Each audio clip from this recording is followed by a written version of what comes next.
Bienvenida una vez más a Autos y Carreras. Hoy vamos a hablar del Gran Premio de Italia de Fórmula 1 y por supuesto del Gran Premio de Portland en la IndyCar. En Fórmula 1, Max Verstappen bate ese récord que tenía Vettel desde hace 10 años y ahora tiene 10 victorias en línea en una misma temporada.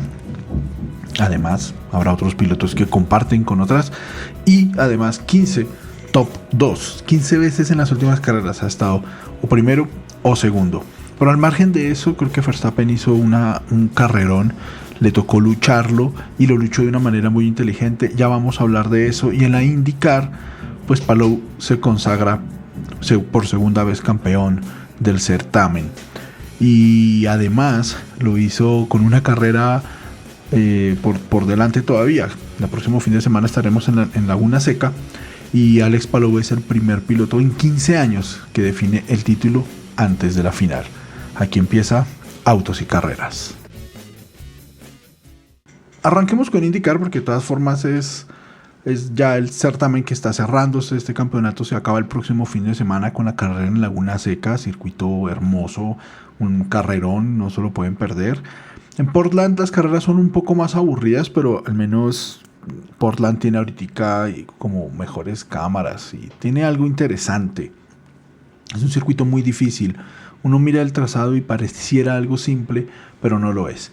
Y Palou y Dixon venían en una férrea carrera, obviamente casi fatua para Dixon porque no iba a ser posible detener el segundo campeonato de Alex Palou, salvo que algo extraordinario pasara. Y pues no, pasó algo que viene pasando este año y es que Alex Palou logró una nueva victoria, su quinta en el año, y con eso es suficiente para que asegurara el campeonato en esta competencia. Y lo asegura ganando, que es como se deben hacer los campeonatos.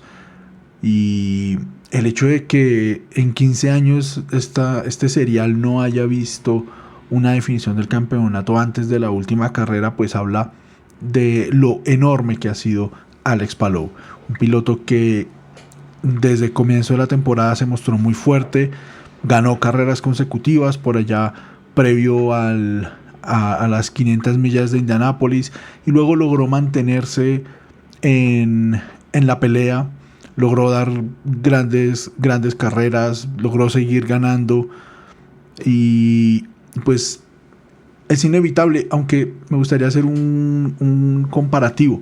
El año pasado Joseph Newgarden también ganó 5 carreras y no le alcanzó para el campeonato.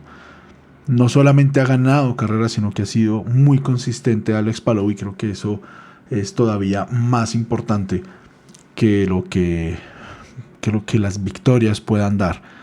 El año pasado el campeón, que fue Will Power, solo ganó una carrera, el Gran Premio de Detroit, y fue más o menos invisible a lo largo del año, si uno no estaba atento a ver lo que él estaba haciendo, y con eso logró superar incluso a su compañero de equipo que tiene un montón de victorias.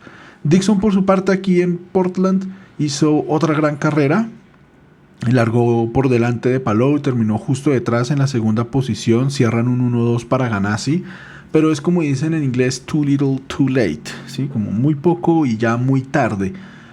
Creo que Dixon, con el nivel que está corriendo ahorita, fácilmente habría podido ser el campeón y habríamos podido tener un campeonato muchísimo más cerrado entre los dos pilotos y seguramente definiéndose en la última carrera del año y no una carrera antes. Dixon es un piloto increíble, lo dije en el episodio pasado y vuelvo y lo repito. Dixon ha hecho cosas en la IndyCar que muy poca gente ha hecho en la historia y muy seguramente habría sido un gran piloto también en otras categorías como Fórmula 1. La temporada tonta, la silly season en la IndyCar está que arde.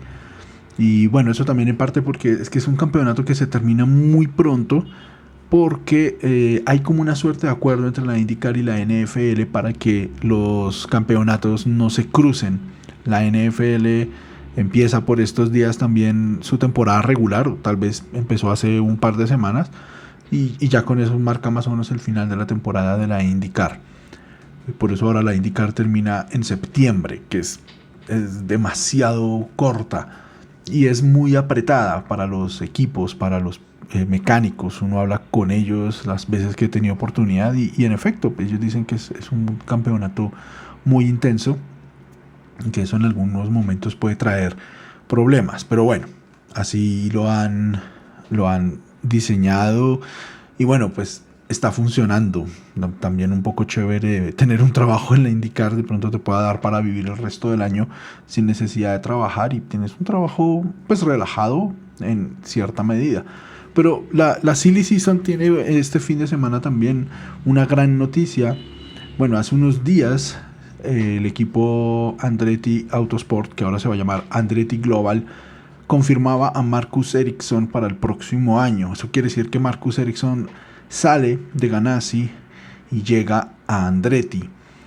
Andretti solo tiene 3 carros y el próximo año estará con Colton Herta, Kyle Kirkwood, que fue el único del equipo que este año logró una victoria en...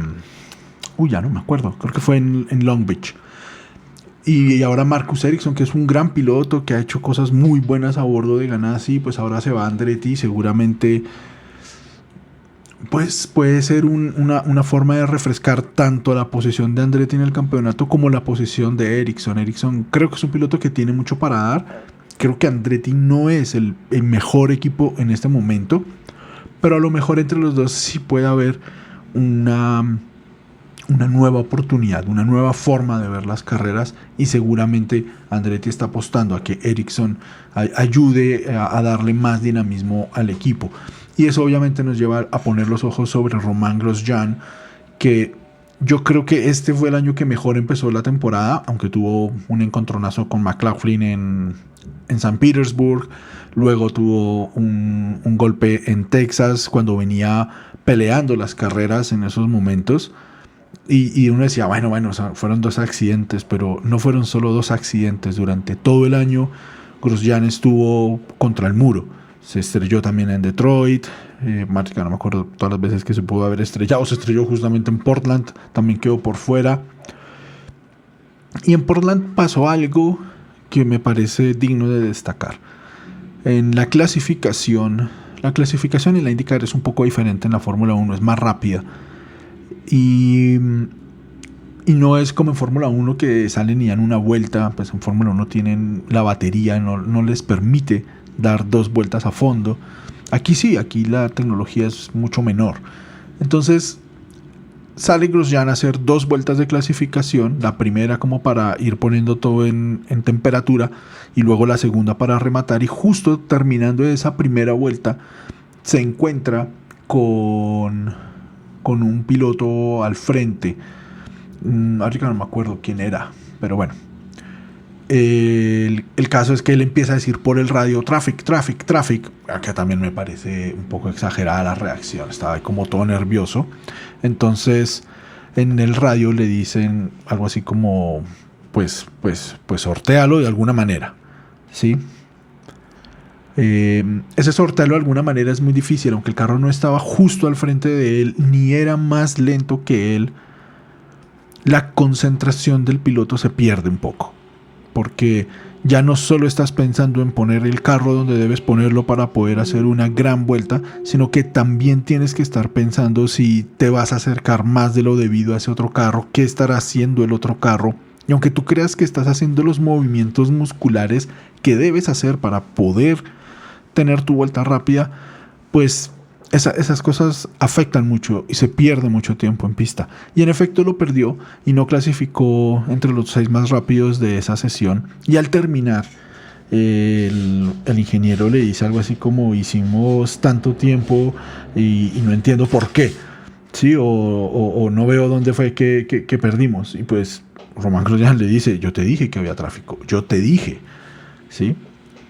Hay una ruptura clara entre su ingeniero y Romain Grosjean. Seguramente han tenido muchos encontronazos, seguramente los pocos resultados que ha dado Grosjean, a pesar de su velocidad, a pesar de su agresividad en pista, que puede traerle muy buenos réditos, pues creo que se nota que en Andretti no va a haber campo para Grosjean el próximo año. No está del todo confirmado que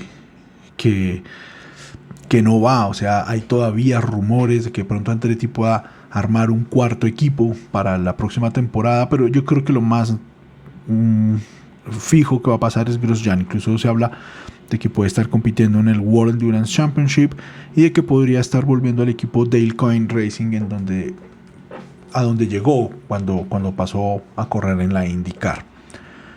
Los otros equipos que tienen cosas sucediendo son Meyer Shank Racing, en donde estaban corriendo Helio Castroneves y Simon Pagenaud. Ahora van a correr el próximo año con Tom Blomqvist, que es un piloto nórdico también que viene de la Indy Next, y con Felix Rosenqvist, que lo anunciaron justo hoy que estoy grabando este episodio. Felix Rosenqvist viene de McLaren, en donde quedan Howard, Rossi y una plaza libre. En Meyer Shank Racing obviamente van a poner un tercer coche para las 500 millas de Indianápolis, que lo va a pilotar Helio Castroneves, que aunque ya no corre para el equipo, sigue con un rol porque ahora es un accionista minoritario en el equipo. En McLaren entonces hay un hueco ahí libre que no se sabe quién va a tomar, pero una cosa interesante en la IndyCar es que hay muy buenos pilotos en las categorías inferiores y, ¿por qué no? Soñar no cuesta nada, pues Grosjean podría ser un piloto que pueda correr bien en McLaren. Grosjean es un piloto que viene de Fórmula 1, conoce a Zak Brown, no necesariamente porque han trabajado juntos, sino pues conoce un poco también el estilo de trabajo que puede tener Zak Brown en el equipo de IndyCar, y eso podría ser una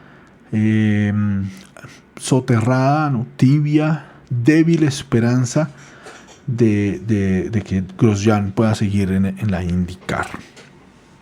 La IndyCar entonces cerrará la próxima semana en el circuito de Laguna Seca, circuito famosísimo por esta curva del tirabuzón, en donde se bautizó a Alex Zanardi como el tractorista en uno de los finales más emocionantes que hemos tenido en la IndyCar por allá en 1996. Un gran circuito que será por última vez, al menos en el futuro cercano, que albergue la final de la fórmula de la serie IndyCar, que el próximo año cerrará en el circuito de Nashville. La Laguna Seca seguirá, pero van a cambiar ahí un poco las cosas. Vamos a tener entonces un nuevo calendario, ya luego más adelante en otros episodios hablaremos de eso.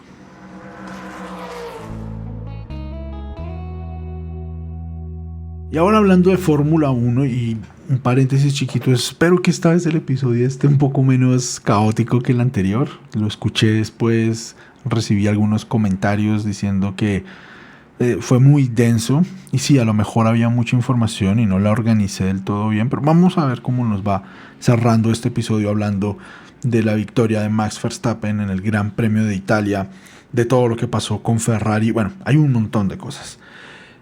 Creo que de Verstappen lo que me gustaría resaltar es la forma en la que gestionó la carrera. Es claro que es un piloto que sabía que tenía con qué ganar, que tenía un carro muchísimo mejor puesto para la carrera, como ha sido en toda la temporada. No importa en qué posición largue Max Verstappen, es capaz de ganar. Las dos carreras que perdió frente a Sergio Pérez parecen ahora apenas una anécdota. Y Verstappen atacó un poquito al comienzo a Sainz, luego un poco como que se relajó y se quedó detrás, más o menos sobre la vuelta 10. Max Verstappen dijo por el radio: el carro de Sainz se está deslizando mucho. Y ahí es como si él ya supiera que era una presa herida, una presa que necesariamente iba en algún momento a sucumbir ante su mera presencia, porque ni siquiera fue que lo atacara, sino que lo persiguió y le puso la presión ahí, como diciéndole: no te puedes separar de mí, yo sigo aquí, tu carro se está sintiendo cada vez peor, tu carro no va a dar, hasta que le hizo cometer un error entrando a la primera curva. Bloquea las ruedas Sainz, eso le impide tomar los vértices bien en esa primera chicana, que es muy técnica, muy desafiante, y simplemente Max Verstappen la dibuja mejor, sale mejor traccionado y logra superar a a Carlos Sainz. Eso deja a Carlos Sainz justo delante de Charles Leclerc hasta el momento en el que hacen las paradas normales, sí, sin ningún problema.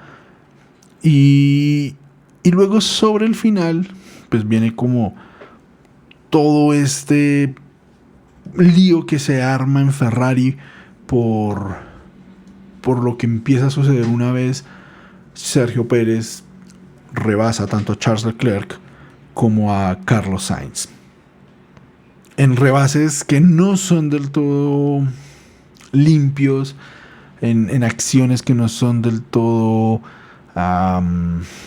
cuidadas para poder tener una carrera limpia, ¿sí? Creo que hay también un poquito un tema ahí de cómo la Fórmula 1 sigue manteniendo su concepto de que el piloto que va por dentro puede hacer lo que le venga en gana. Creo que Ferrari en ese punto empieza a padecer un poco la estrategia que yo creo que tuvieron. Yo creo que ellos sabían que era muy difícil una victoria aún en suelo italiano. Creo que ellos, conscientes de eso, montaron todo para al menos tener la pole position en esta carrera. Por 13 milésimas, pero la lograron. Y era muy difícil saber qué iba a pasar en la carrera y lo más probable era que Verstappen iba a ganar, sea como sea. ¿Ellos qué hicieron? Ellos tumbaron muchísimo la aerodinámica del coche. Tuvieron que bajar el alerón trasero. Era mucho más delgado que el de otros equipos como el de Red Bull.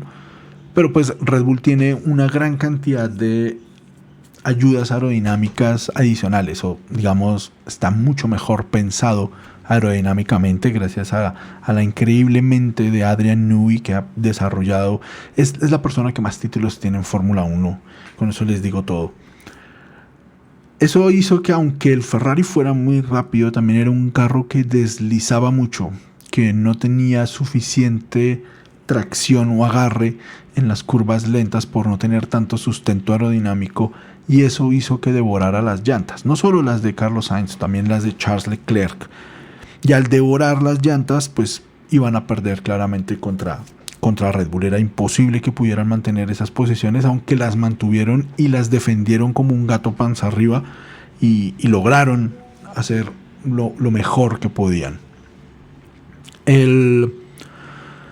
Estuve escuchando la carrera, esos momentos críticos de la carrera de Charles Leclerc y de Carlos Sainz en los radios. Estoy usando una cosa y se las recomiendo, que se llama Multiviewer. Es una aplicación para ver carreras de Fórmula 1, de IndyCar, de NASCAR, de todo casi. Y uno puede poner varias pantallas al tiempo. Entonces yo puse los dos onboard de los coches de Ferrari para poder escuchar sus radios, y puse la transmisión normal y otras cosas que me permitían ver datos. Y hubo cosas que me parecieron muy curiosas. Por ejemplo, a Sainz el ingeniero le habla un montón, incluso más de lo que a mí me gustaría que me hablaran a mí. A mí no me gusta que me digan información que me ayude a sentirme ubicado en la pista, pero con Sainz es exagerado. En todas las vueltas le decía dónde estaba Verstappen, dónde estaba Leclerc, le decían qué modo debía poner del coche. Es como si tuviera que hacer, digamos, no podía solo concentrarse en manejar rápido, sino tenía que además empezar a mantener unas cosas. Entonces le decían que tú tenías que mantener el modo yo no sé qué, le decían a cuánto estaba detrás cada uno de los pilotos constantemente, un par de veces por vuelta. Incluso en algún momento, cuando está peleando muy fuertemente con Verstappen, él les dice como, déjenme en paz un momento. Y lo hacen, pero entonces quiere decir que ya no le dicen un par de veces por vuelta, sino solamente una vez por vuelta las cosas. Habla mucho en la radio el ingeniero de Sainz. Eso no estoy diciendo que sea ni bueno ni malo. Para mi gusto es mucho. Para lo que se ve, me parece que es mucho, pero esos también son acuerdos a los que llegan el ingeniero y el piloto. El de Leclerc, en cambio, habla muy poco. De vez en cuando le dice cositas del coche y le va dando un indicativo muy rápido al comienzo de cada vuelta de, mira, el de adelante está tanto, el de atrás está tanto. Pero siempre le dicen dónde está Sainz. A Sainz de vez en cuando le dicen dónde está Leclerc, pero a Leclerc le pueden no decir dónde estaba Verstappen, pero le decían dónde estaba Sainz. Yo creo que eso es una pequeña muestra de lo intensa que puede ser la batalla entre estos dos pilotos en las toldas del equipo Ferrari. Y al final de la carrera, cuando están peleando en las últimas 5 vueltas Leclerc y Sainz ferozmente, ahí los radios se ponen todavía más interesantes, porque Ferrari no le dice nada a nadie, a ninguno le está diciendo absolutamente nada. Yo recuerdo en la carrera de Hungría, sobre todo, iban los dos Ferrari en estrategias diferentes. Entonces en un momento Leclerc alcanza a Sainz, lo deja pasar porque está en una estrategia diferente. Cuando Sainz cambia y tiene llantas mejores y le cae por detrás a Leclerc para pasarlo, le dicen que mantenga la posición y le arruinan toda la estrategia. Esta vez no le dijeron nada a Leclerc sobre lo que debería estar haciendo Sainz o sobre lo que deberían hacer en pista. Cuando Leclerc quiso atacar, atacó, y Sainz se defendió como gato panza arriba de nuevo y mantuvo la posición, la defendió de un ataque realmente feroz y realmente muy arriesgado.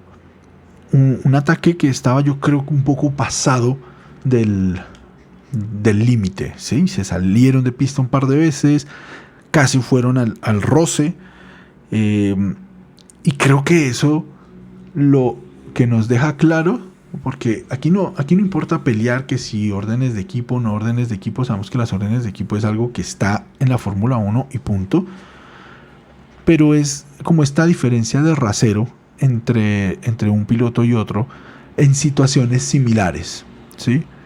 Muchas veces, y yo creo que eso es uno de los errores, pues Ferrari le da órdenes a Charles Leclerc y a Carlos Sainz para que mantengan posiciones cuando Leclerc está por delante, y Sainz hace caso, aun cuando tenga cómo pasarlo, como lo que pasó en Hungría. En Hungría él tenía mejores ruedas, podía haberlo pasado, podría haberlo incluso presionado, y no lo hizo porque recibió la orden.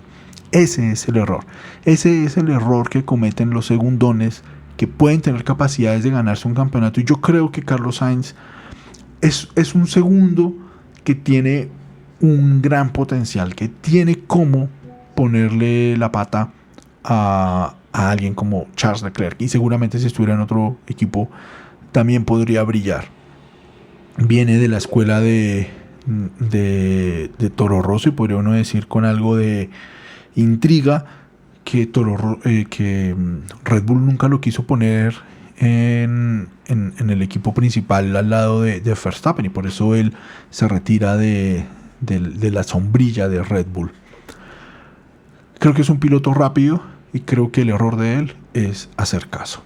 No hay que hacer caso tan seguido. Lo hemos dicho aquí de Sergio Pérez, ahora lo digo también de Carlos Sainz. Carlos Sainz no puede simplemente creer que por hacer caso en algún momento Ferrari le va a dar prebendas. Ferrari solamente va a voltear la tabla cuando vea que él es consistentemente más rápido que Leclerc y que está trayendo más puntos. Y en ese momento, justamente es en el momento en el que estamos ahora, ¿sí? Si uno mira la tabla de posiciones, pues Sainz tiene 117 puntos y Charles Leclerc tiene 111. Está muy cerrado. No es una diferencia como que un equipo fuera a decir, bueno, vamos a apoyar a Carlos Sainz a la ciega, porque son apenas 6 puntos entre los dos. Está muy cerca. Eso no lo hace un equipo de Fórmula 1. Pero sí pueden cuidar los puntos que están haciendo, y no lo hicieron en esta carrera. Después de que Charles Leclerc presionó muchísimo a Carlos Sainz se quejó por el radio y dijo, oiga chicos, ¿por qué no llegamos así al final de la competencia? Y solo después de que él dijo eso por el radio fue que le enviaron a ambos la orden de no risk, no arriesgar. Que aún así es una orden majadera, es una orden tibia. No le están diciendo a Charles Leclerc no lo ataques, sino pues si lo vas a atacar, procura no embarrarla, ¿sí? Y obviamente pues tenían que cuidarse y eso ayudó también para que Sainz pudiera defender su estrategia.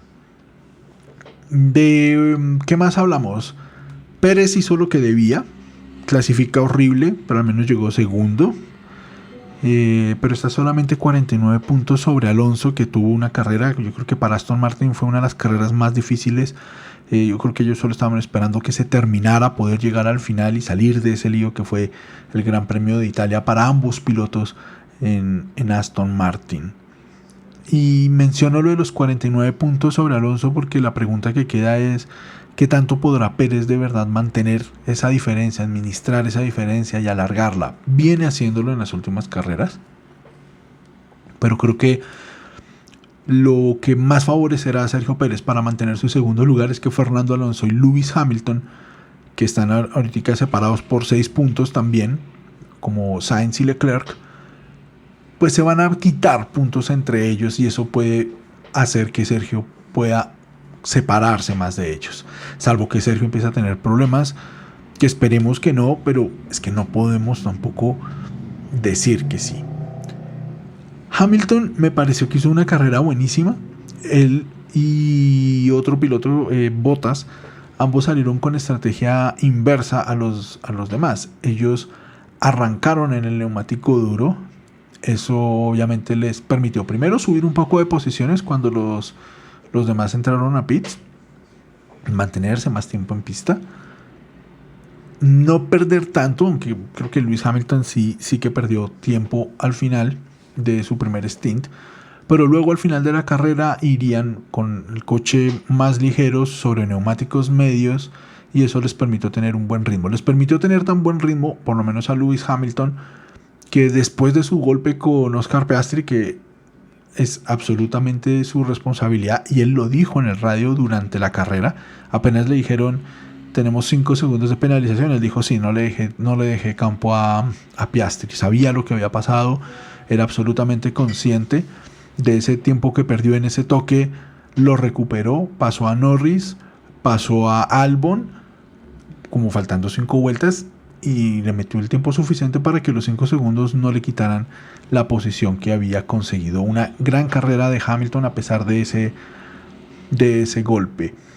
Y justamente por esos golpes, por lo que pasó entre Pérez y Sainz, lo que pasó entre Pérez y Leclerc, la defensa que tuvo que hacer Sainz sobre Verstappen, pues creo que me uno al clamor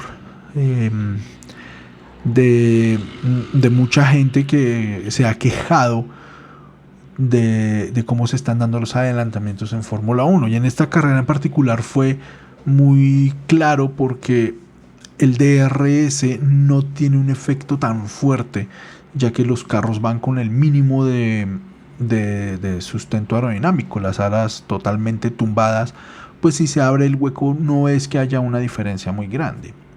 El hueco que abre el DRS en el alerón trasero. Entonces, casi todos los sobrepasos tenían que hacerse bajo frenada en la curva 1 o en la curva 4 o en la variante Ascari, porque de resto no había ninguna otra oportunidad de adelantamiento. La variante Ascari tampoco es que sea un gran punto de adelantamiento, casi que solo se reduce a la curva 1 y a la curva 4. En esos puntos vimos muchas veces que el piloto que iba por fuera pues se quedaba sin espacio. Y ahí es donde yo creo que la Fórmula 1 se equivoca. No puede ser que el piloto que va por dentro tenga derecho a todo, a hacer lo que se le da la gana. Por un lado, es peligroso. Yo creo que esa es la razón principal. Es peligroso. Es gente que está corriendo, son vidas humanas. Y los pilotos ya han demostrado que son unos absolutos irresponsables en general. En particular me acuerdo de Gasly peleando porque lo dejaban correr a toda velocidad al lado de una máquina. El que estaba yendo a toda velocidad eras tú, Gasly. No seas tan niñaco. Entonces es peligroso. Los pilotos no saben cuidarse. Y además es irrespetuoso. O sea, si tú tienes un carro afuera y sabes que hay una persona ahí, le dejas espacio, como dijo Fernando Alonso alguna vez. Siempre hay que dejar espacio. Y tercero, yo creo que es muy importante también, es que va en contra del deporte. Si la gente no puede hacer un sobrepaso por fuera, porque el de adentro lo puede sacar y no le hacen nada, no le dicen nada, y vimos cosas absurdas durante el Gran Premio de Italia, tanto en la Fórmula 3, en la Fórmula 2 como en la Fórmula 1, pues la gente va a empezar únicamente a adelantarse cuando tenga una diferencia suficiente con el DRS. No vamos a ver peleas en pista, no vamos a ver paralelos en las curvas, aguantándose, respetando el espacio. Y yo creo que eso sí son carreras. Puede ser muy espectacular ver carros saltando por el pasto, pero eso debería ser en situaciones muy excepcionales. Si se está peleando en pista una posición, hay que dejar espacio y sortearlo de la mejor manera posible para que no te adelanten. O sea, no puede ser que la única defensa que tenga un piloto de Fórmula 1, que se supone que son los mejores del mundo, sea sacar a sus compañeros de pista. Y no puede ser que la FIA se haga la de los ojos, la de las, ¿cómo se dice? El de las gafas, el de la vista gorda. No puede ser que la FIA haga eso, porque esto es parte del deporte. Hubo otros detallitos ahí chiquitos. A Max Verstappen al final le estaban pidiendo regular mucho, hacer lift and coast, pero desde el comienzo de la carrera le pedían que hiciera lift and coast para la curva 4 y luego se lo pidieron también para la parabólica, para la curva 1. El lift and coast es que normalmente, digamos, hablamos de la curva parabólica, el punto de frenada debe estar por allá a los 90 metros de la curva, justo pasado el letrerito de 100. Sus carros frenan durísimo.